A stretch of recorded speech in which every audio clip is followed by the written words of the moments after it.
kayo at maging confident kayo kapag sasalang na sa research defense. Number 1, create a research agenda through PowerPoint or slide deck or PowerPoint presentation. Kasi yung PowerPoint na yun mismo, yung slides na yun ang magiging guide mo, or pwede mo siyang basahin, or kung sa ulo mo naman is guide mo lang yung PowerPoint na yun para i-discuss yung study mo.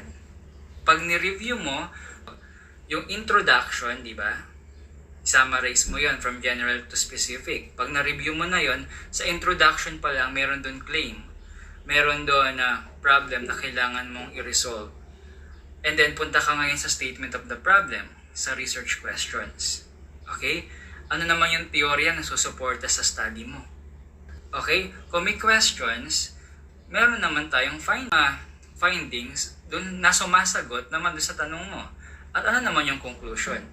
So, okay, introduction, and then statement of the problem. Pupunta ka ngayon doon sa computation, or kung qualitative naman yan is sa interview, doon sa coding, sa transcription, and then punta ka na doon sa conclusion, result na lalabas natin, and then i-conclude mo na siya. Mga panelists is nagtatanong at nagsasuggest. Okay? Kung nagtatanong, defend your answer. Ngayon, pag nagsasuggest na sila, tanggapin nyo naman. Baka nagsasuggest na sila is defend ka pa ng defend. Sometimes, okay yun. Pero kung expert na sila sa bagay na yun at kailangan mo nang i-correct yung study mo, tanggapin mo na.